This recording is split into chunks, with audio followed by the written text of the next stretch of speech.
We have reached a time today when something is going to happen, according to many predictions from sources around the world, from this world and reportedly from higher dimensions and from ages past.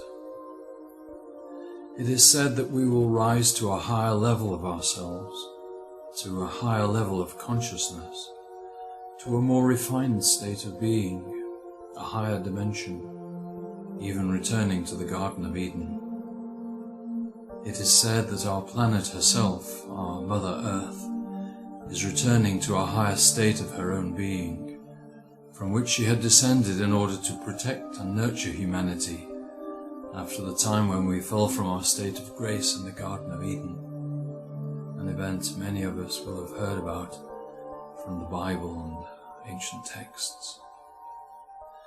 It is said that at this time many of the cycles of time, of short and long duration, are coinciding in their points of ending and new beginning, a coincident time which occurs but once in millions of years, or even perhaps a time which has never happened before and may never happen again.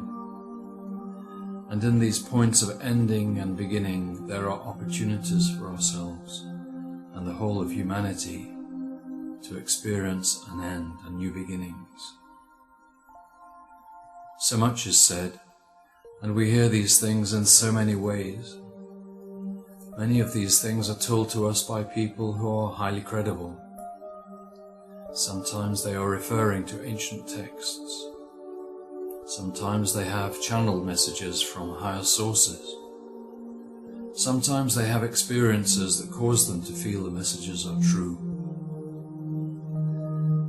But for us, this may not be our own experience. So how can we know what is true? As an experience we know is our own. How can we know what these things mean to us? How can we know what to do? How can we know when we should do what we do not know whether we should do? Where is the path that will take us through this time, to who knows what or when or where? How do we help others who may ask for our hand along the way? From where and when comes our help? We wonder where we can find the truth about these things. So many different people telling us so many different things in so many different ways, sometimes directly to our face, sometimes through books and other media, sometimes first hand, sometimes second or third hand. How can we determine which of the people and which of these things we can safely believe? How can we trust our own judgment of these people and things? Where can we find the truth? And where can we find the way forward on our journey through this great time, if great time it is that be upon us? We may desire to know for ourselves, to have a point of certainty within our own experience, our own knowledge, our own understanding, to have an inner knowingness of what is really true, of what is really happening at this time, of what it is that we must really do. And for this we look within. But where?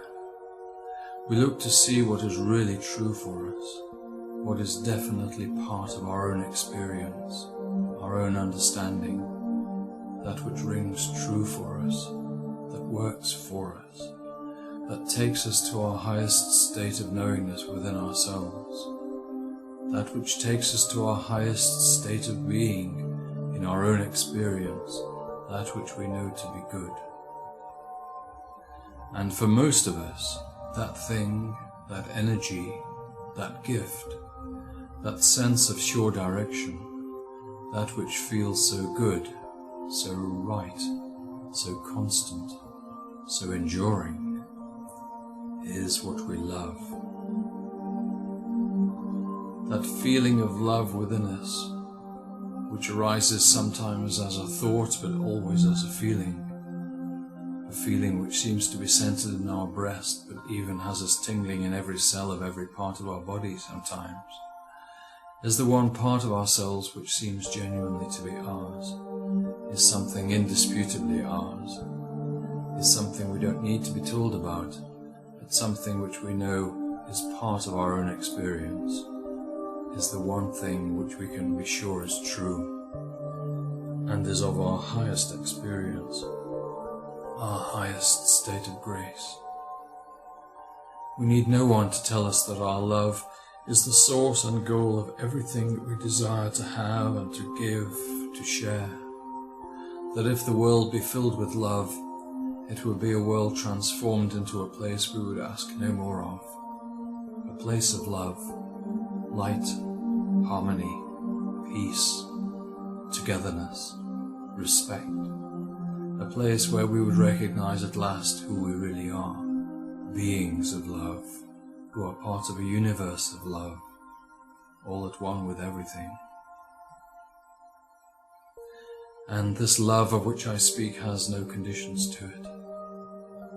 It has no limits.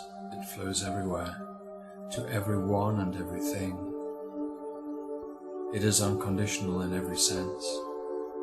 It is a love we feel equally for everyone and everything, no matter who or what, no matter why.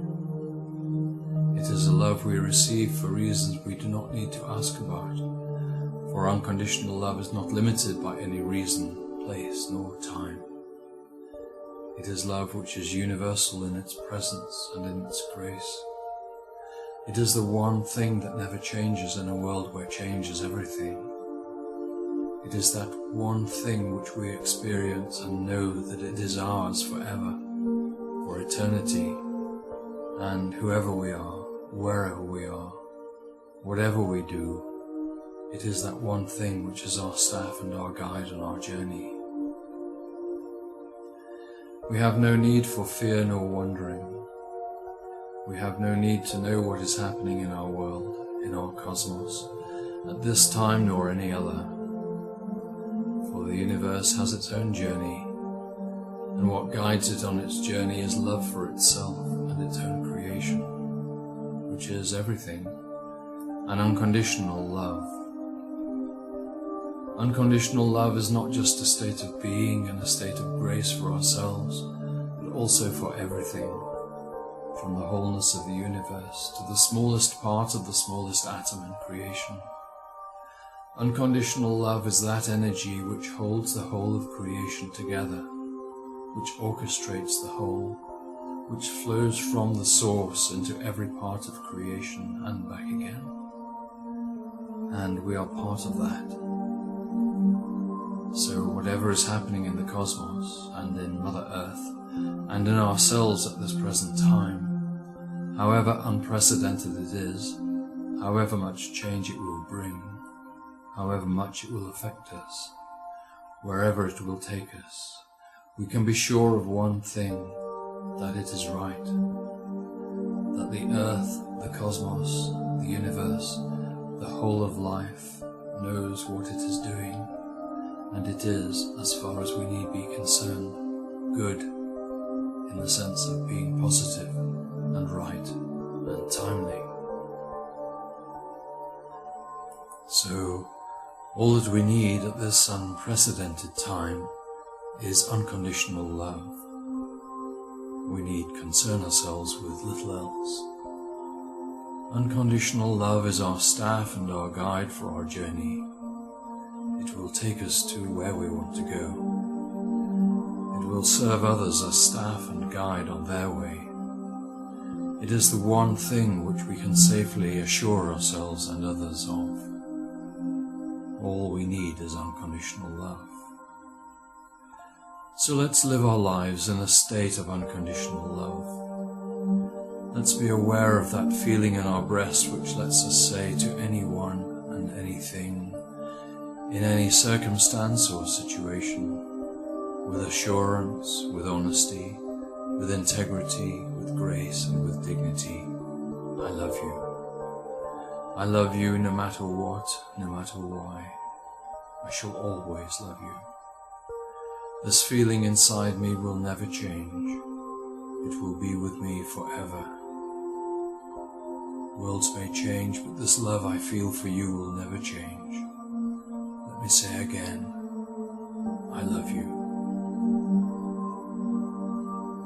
And you know that this is true, for unconditional love sits deeply and securely within you. It is who you are.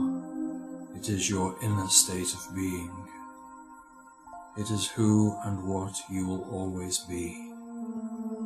And unconditional love is really all you need.